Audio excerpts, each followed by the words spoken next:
Perceber o grande privilégio que nós temos, em primeiro lugar, de sermos chamados filhos de Deus. Esse é um grande privilégio. Estávamos mortos em delitos e pecados, mas Deus nos deu vida juntamente com Cristo. Pela graça somos salvos. Diz a palavra, esse é um dom de Deus. Não é por obras para que ninguém se glorie, mas é pelos méritos do Senhor Jesus Cristo. Pedro vai dizer na sua carta: bendito Deus e Pai do nosso Senhor Jesus Cristo, que pela sua grande misericórdia nos chamou, nos regenerou para uma viva esperança. Nós damos graças ao Senhor por isso, por aquilo que Ele fez por nós, pela sua vida que foi dada por nós. E como foi nos lembrado aqui nessa manhã, nós temos a intrepidez, a ousadia de chegar na presença de Deus, não porque somos bons, não porque temos feito aquilo que agrada a Deus, mas por causa do sangue de Jesus que foi vertido a nosso favor. Isso é um grande privilégio para nós. Nessa manhã eu queria compartilhar com vocês alguns pensamentos que talvez possam nos ajudar, no sentido de que nós estamos encerrando um ano e começando um ano, né? Um ano novo. Essa semana 2015 vai se findar e, se assim o Senhor permitir, 2016 vai começar para nós. E nós temos a tendência de fazer muitos planos para cada ano que começa, e às vezes alguns desses planos nós executamos, outros não. Então eu queria compartilhar alguns pensamentos com vocês, no sentido de que fosse uma sugestão para cada um, daquilo que você deveria, e eu mesmo, estou falando isso para mim mesmo, deveria estar buscando fazer no ano que vai começar, se assim o Senhor permitir. O apóstolo Paulo, aos Filipenses, ele tem uma expressão muito interessante naquela carta. Ele diz que ele se esquecia das coisas que para trás ficavam. Isso incluía coisas boas e coisas ruins. Esquecendo-me das coisas que para trás ficam. E aí ele tem uma afirmação muito forte, muito positiva: prossigo. O desejo de Deus para cada um de nós é que a gente venha prosseguir naquilo que Ele preparou para nós.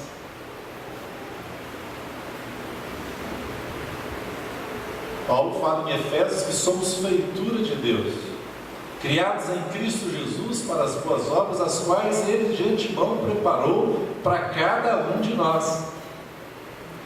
E Paulo, então, nessa caminhada com o Senhor, na sua carreira, ele fala: olha, eu estou esquecendo das coisas que para trás ficam. E mesmo as coisas boas, nós não devemos viver da experiência que passou. Você não deve ficar a vida inteira como aquela pessoa que creu em Jesus. Então a única coisa que ele sabe é testemunhar da sua salvação, que foi há 5, 10, 20 anos atrás. E o que está acontecendo agora, hoje?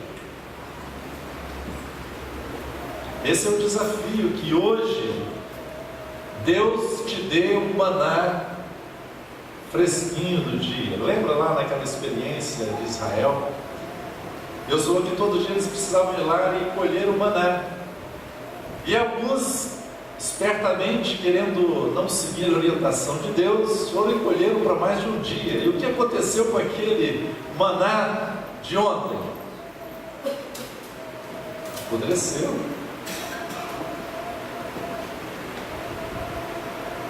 O maná é todos os dias, a nossa experiência com Deus é todos os dias, hoje.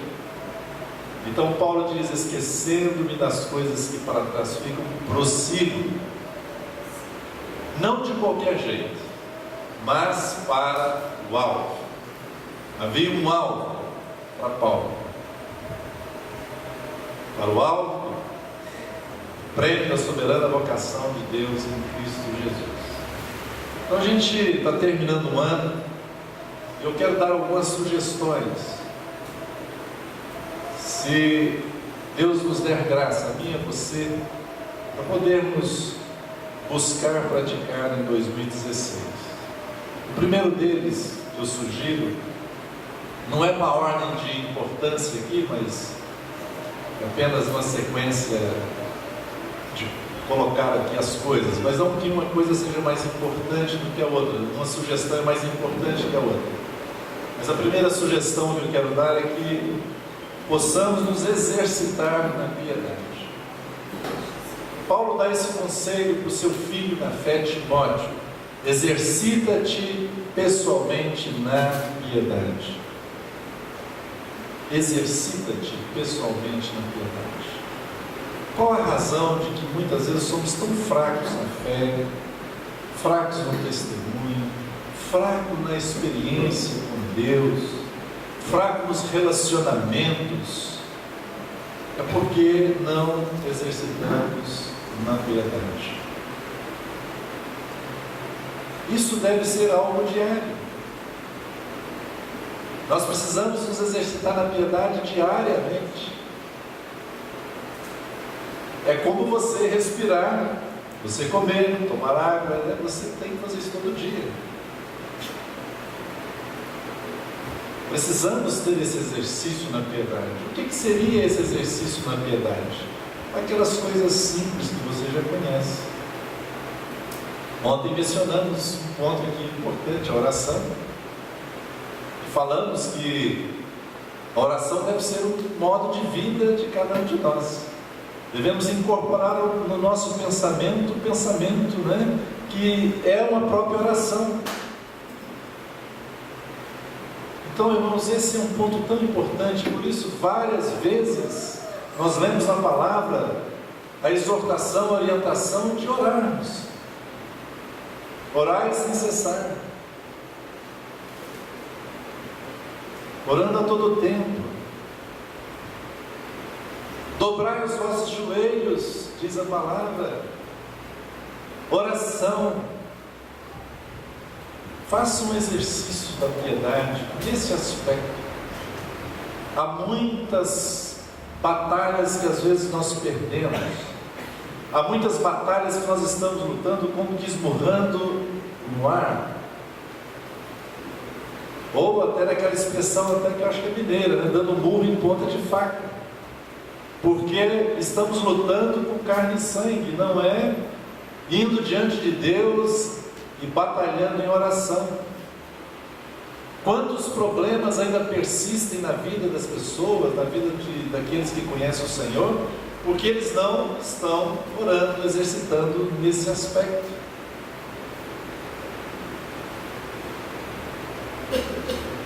Muitas vezes, algumas pessoas nos procuram e, tentando na graça de Deus ajudar as pessoas, e quando elas chegam, algumas falam de alguns problemas. E por várias vezes eu já fiz essa pergunta: você já orou a respeito disso? E qual a resposta? Olha, ainda não. Então olhem. Olha, depois você me conte o que aconteceu. E é uma bênção ver que Deus começa a operar maravilhosamente. Então exercita na piedade, na oração, na meditação da palavra também. Não é apenas conhecer a história da Bíblia, mas é pegar a palavra de Deus. Ontem eu mencionei isso também. Ler com os olhos do seu entendimento, buscando receber de Deus vida, meditando na palavra, fazendo da palavra força para o seu dia. talvez memorizando a palavra. Exercite nisso. É algo muito simples, mas maravilhoso, você poder meditar na palavra de Deus. Você tem que ler a Bíblia, de Gênesis a Apocalipse, mas você precisa meditar. Pegue um texto, talvez aquele verso te chamou a atenção, então medite naquele verso, memorize. Talvez não vai ser nem aplicado naquele momento, mas vai chegar um dia que vai ser algo fantástico, maravilhoso, e você vai ficar surpreso, porque você vai passar por uma situação e o Espírito de Deus vai te lembrar aquela palavra, e aquela palavra vai vir com poder e vida para você. Você vai lembrar naquela situação, o Espírito Santo vai te lembrar naquela palavra. Então vai plantando, vai guardando a palavra, né? Exercita-te na piedade. Busque, pela graça de Deus, encher-se do Espírito. Paulo em Efésios, ele diz a forma, né? Ele diz, olha, encher do Espírito, entoando entre vós, né? Salmos, hinos. Peça ao Senhor a graça de poder ser cheio do Espírito. E a palavra diz que o reino de Deus consiste na alegria, na paz e na justiça no Espírito Santo. Então se exercite nessas coisas. Pela graça de Deus, você pode ser exercitado nisso. Isso vai trazer muita diferença no seu dia a dia. Tenho uma absoluta certeza disso. Um exercício espiritual também. Faça uma prática na sua vida de sempre despojar-se daquilo que não agrada a Deus e revestir-se daquilo que é segundo Cristo. Tudo aquilo que é do velho homem, nós precisamos despojar, tirar aquela roupa velha, tirar o hábito pecaminoso, tirar o hábito mau e colocar um hábito bom no lugar. É um exercício,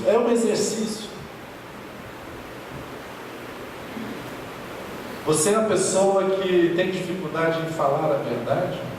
Você está sempre falando a mentira? Não se envergonhe aqui, né? Aliás, devemos nos envergonhar, mas não fique surpreso.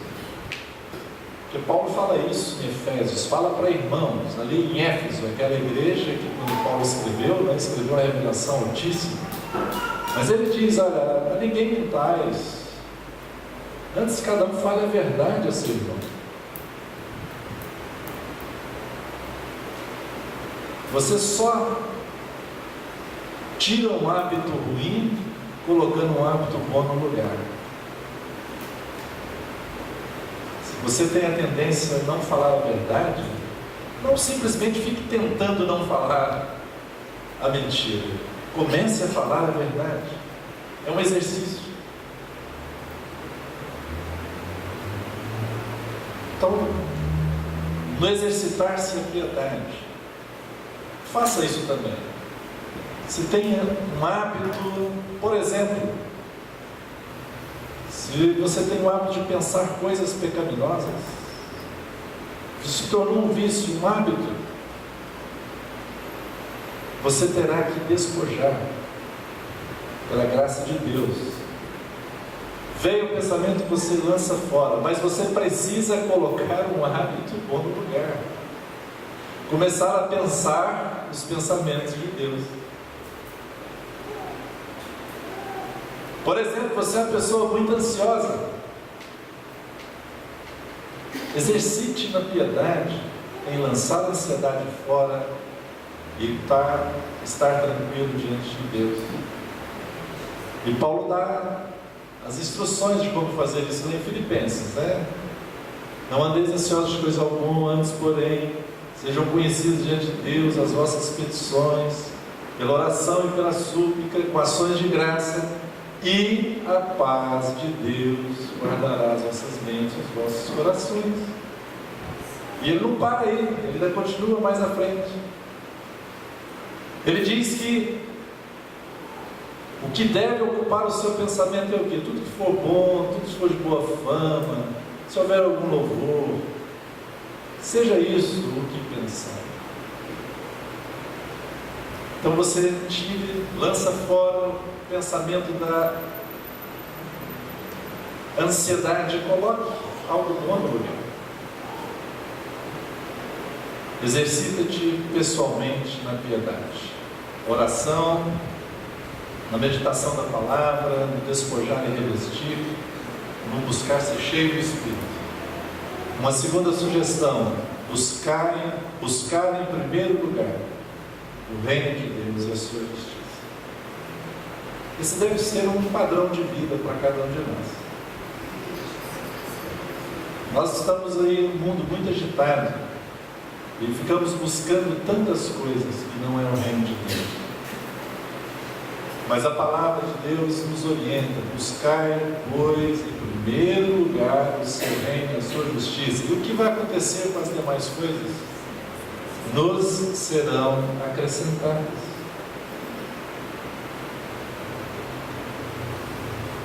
Às vezes nós ficamos correndo o dia inteiro, o ano inteiro, atrás das outras coisas. E aí sabe o que acontece? Nós não temos as outras coisas e o reino de Deus não foi buscado. Então, buscar em primeiro lugar o reino de Deus. Você com certeza sabe do que eu estou falando, porque é o Espírito de Deus que fala com você. Você sabe o que é o reino de Deus. Então deixe o Espírito do Senhor sondar o seu coração. E como Pedro diz, faça aí um batismo da indagação de uma boa consciência.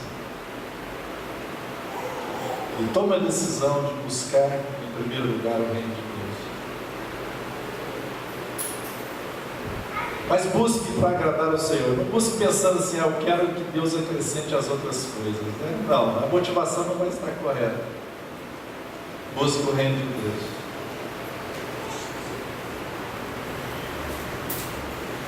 Uma outra sugestão: semear a boa semente.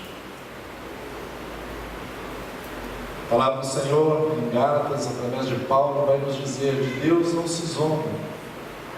Aquilo que o homem semear, isso também ceifará. E mais à frente um pouco ele vai dizer: não vos canseis de fazer o bem, porque a seu tempo também ceifaremos. Às vezes, irmãos, nas nossas batalhas do dia a dia, às vezes na nossa luta, no nosso caminhar, a gente pode chegar ao momento e ficar cansado de fazer o bem. Às vezes você cansa: poxa, eu estou lutando tanto com meu filho para que ele realmente saia dessa situação, mas eu estou cansado.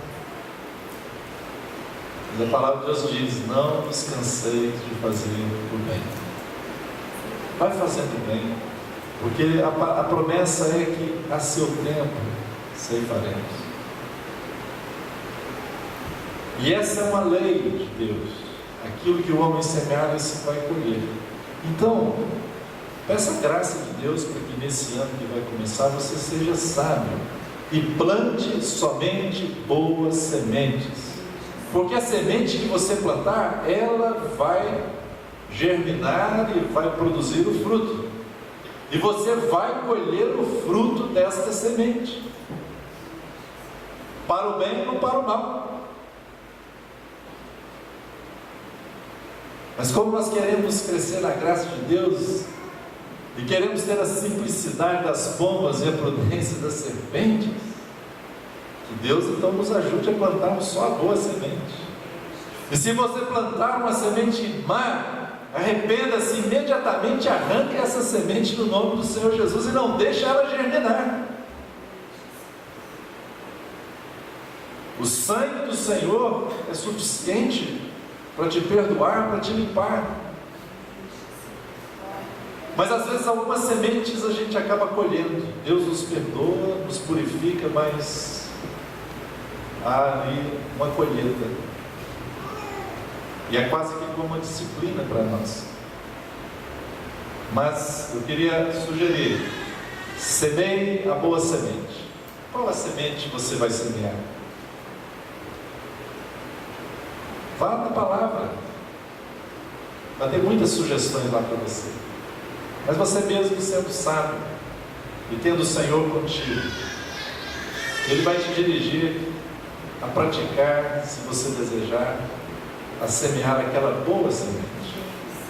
Seja a semente da generosidade, seja a semente de fazer o bem a quem quer que seja. Ainda que, como diz a palavra, principalmente aos domésticos da fé, você fazer o bem, mas você faz o bem a qualquer um. Alguém que olha para você vai ver o caráter de Cristo, porque vai ver que você é um homem ou uma mulher do bem. Essa pessoa se olha para ela do bem. Eu tenho uma mania muito estranha. Não sou tão aficionado nisso, mas eu faço sempre isso. Eu começo a observar, às vezes na multidão, ou estou passando no lugar, ou estou parando, esperando, eu começo a observar a fisionomia das pessoas. E é impressionante como a gente faz uma leitura pela fisionomia das pessoas. Talvez a gente possa até errar, mas normalmente é perceptível como é que está a alma da pessoa. Você percebe o seu olhar, a sua fisionomia. Às vezes a outra eu olho e vejo, puxa, essa é uma pessoa do bem. Posso também estar errado, é claro, né? Mas normalmente você vê a serenidade, o olhar, a graça, algo de Deus ali. E às vezes você vê atribulado, né? Você vê aquele olhar atribulado. Então, se você se exercitar na piedade, começar a semear a boa semente, eu tenho certeza que o seu semblante vai mudar. Talvez ele seja bom, né? Mas se porventura o seu semblante não está bom, exercita na piedade, busque o reino de Deus, comece a plantar as boas sementes. Você vai viver bem. As pessoas vão perceber a leveza da sua vida. Alguns de nós somos pessoas muito rígidas, né, em si mesmas. Você vai conversar com a pessoa, tem uma tensão ali no ar. Pessoa educada, tudo, mas tem uma tensão. Irmãos, Deus nos chamou à paz, à alegria, a tranquilidade, ainda que tenha problemas, dificuldades, mas a paz. A paz de Deus, que excede todo entendimento, deve estar conosco. O que você vai semear? Semeie o bem, semeie a palavra de Deus, semeie o amor, semeie o carinho, semeie a afeição. Dê o seu tempo para as pessoas. Fale boas palavras. Cada palavra que sai da nossa boca é uma semente, irmãos. O que você está plantando? Qual o fruto que virá? Ou que você já está colhendo? A minha sugestão é que você plante muito, mas boas sementes. Uma outra sugestão é procurar conhecer a vontade de Deus. Procurar conhecer a vontade do Senhor. Paulo aos Efésios ele vai dizer: não sejais insensatos, não sejais tolos, não sejais estúpidos, mas procurai conhecer a vontade de Deus. Qual é a vontade de Deus para a sua vida? Você tem que procurar conhecer a vontade de Deus. Você não pode andar como um zumbi, ou naquela sensação da manada. Vocês que trabalham com gado aqui sabem, né? Um vai, parece que tudo vai atrás, né? Não é isso a sensação da manada? A manada toda vai. Porque todos estão nessa linha, você começa a ir. Não, irmão. Alto lá. Qual é a vontade de Deus para a minha vida? Irmãos, ótimo isso, mas olha, eu não tenho convicção que isso seja a vontade de Deus para mim. Vão em paz, mas eu tenho que ter convicção da vontade de Deus. Você tem que tomar uma decisão, qualquer decisão que seja. Qual é a vontade de Deus? É da vontade do Senhor que você vá numa direção ou vá em outra? Você tem que minimamente falar com o Senhor, pedir que o Senhor te guarde de tomar uma decisão errada. Minimamente.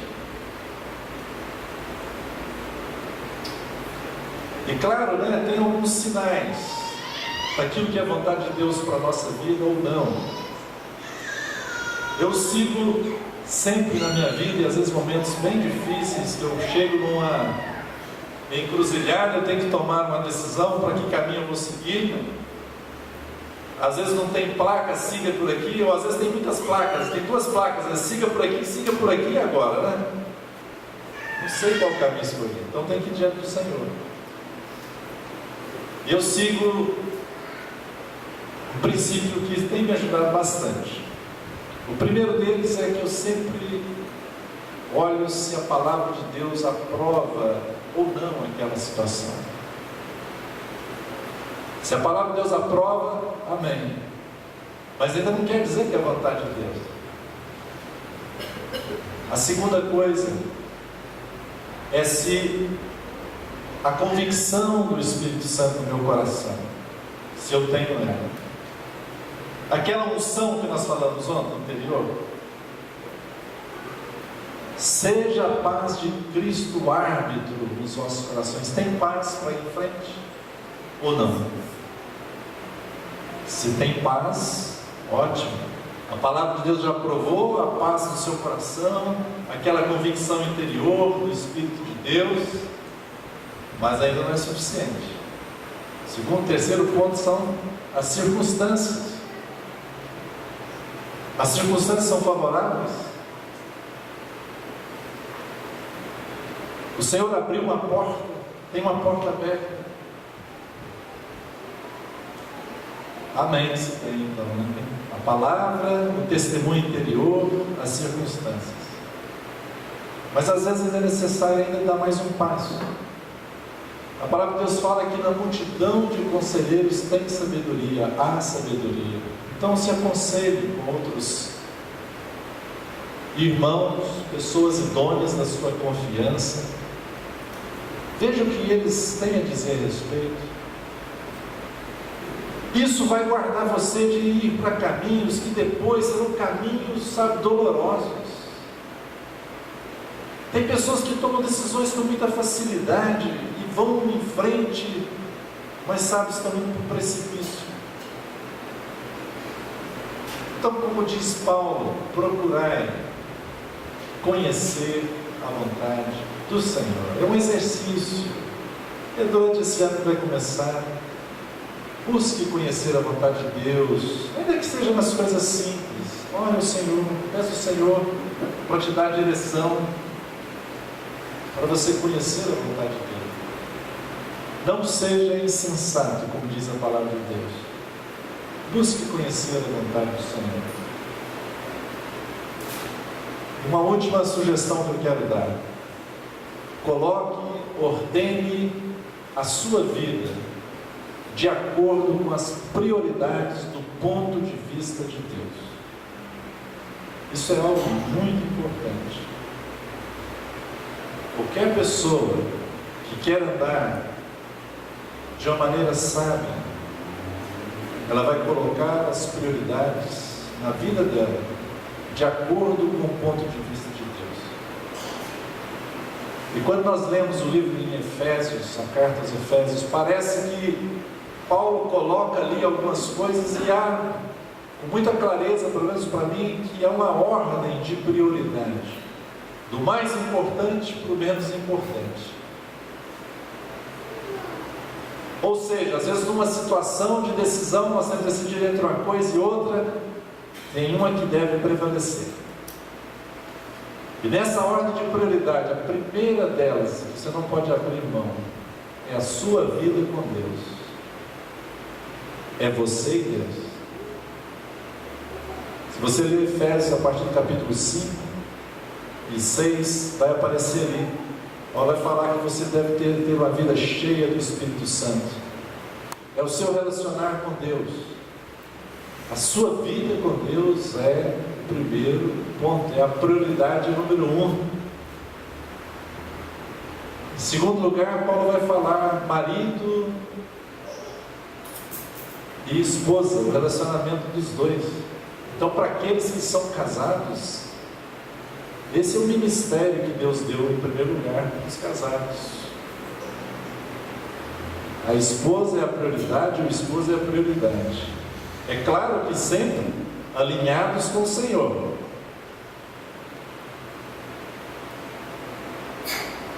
Entre obedecer ao Senhor e os homens, sempre o Senhor, né? Sempre o Senhor. Se é contrário àquilo que é de Deus, fique fora. É o Senhor. Em primeiro lugar, o Senhor. Depois a nossa vida, né? Com o nosso cônjuge. Depois Paulo vai falar da família, dos filhos. Então, os filhos, família é a nossa prioridade. Depois Paulo vai falar do nosso trabalho. Ele vai falar que aquele que trabalha deve trabalhar não na vista dos homens, mas como para o Senhor. E os servos, naquela época tinha servos, né? E Paulo fala isso ali. Vamos contextualizar isso, né? Nosso emprego, nosso trabalho, os patrões, etc. Mas o trabalho entra ali nessa ordem.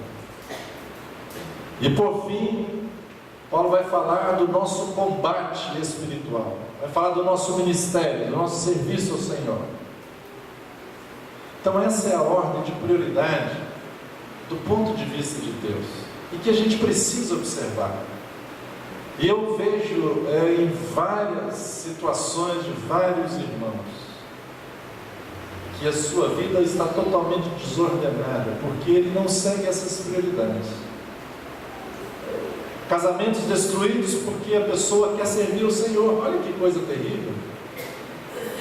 A pessoa quer servir o Senhor, então ela fica totalmente ligada à obra de Deus, em sair, evangelizar, em visitar os irmãos, etc., mas a sua casa está esquecida. Ele ganha todas as ovelhas que estão fora de casa, mas as ovelhas de casa perde. Isso é uma ordem maluca, irmãos. Ser fiel no pouco, sobre o muito te colocarei. Primeiro a família. Me lembro que ano passado eu falei aqui com vocês sobre pais convertidos aos filhos e filhos convertidos aos pais, estão lembrados? Isso é algo importantíssimo, né? É uma das prioridades. Você trabalha para sustentar a sua família? Ou para quê? Às vezes a gente acha que a ordem é outra. Não, tem que trabalhar, Tem sim, mas tem que ter equilíbrio. Você tem que ter o tempo para a sua família. Se você inverte essa ordem, vai ser um desastre. Você gasta tempo com os filhos? Para quem tem filho pequeno aqui, por exemplo, né? Isso é uma prioridade importante. Mais importante do que o trabalho. Não que você tenha um compromisso lá que tem que chegar lá, sei lá, às 7 horas do seu trabalho, Você, não, meu filho me pediu para ficar com ele brincando, eu vou ficar brincando. Não é isso, né? Você está entendendo? Não sejamos insensatos, né? Mas veja essa prioridade do ponto de vista então de Deus. Se você está fora dessa ordem, esteja certo de uma coisa: é desastre. Você vai dar com a cara na parede. Você pode estar indo para um precipício. As coisas vão ficar muito desordenadas. Mas observe essas prioridades. Deus em primeiro lugar na sua vida, o seu relacionamento com Deus. Para aqueles que são casados, o cônjuge. Depois os filhos, a família, o trabalho e o ministério, o serviço ao Senhor e aos irmãos. Se você seguir isso, você vai ver que a sua vida vai estar ordenada. E a bênção de Deus vai estar fluindo, né? Vai haver harmonia. Tem harmonia. Que coisa boa, irmãos, é ter paz. Harmonia. Mas precisa haver um exercício nisso. Isso não é de graça, tem um custo, é a experiência que você tem que ter nisso. Tem um custo aqui. Às vezes nós vemos pessoas assim, vivendo tão harmoniosamente bem, a gente fica, puxa, que coisa boa, queria ter essa graça de estar assim na minha vida, né? Mas aquele irmão certamente, ou aquela irmã, ele colocou as prioridades no lugar certo, se exercitou na piedade, buscou o reino de Deus em primeiro lugar. Então que Deus nos dê graça nesse ano. Nessas sugestões que eu estou passando para vocês e passo para mim mesmo, né? Exercitar na piedade, buscar o reino de Deus e a sua justiça em primeiro lugar, semear a boa semente, procurar conhecer a vontade de Deus e colocar na sua vida de acordo com as prioridades segundo o ponto de vista de Deus. Que Deus nos abençoe.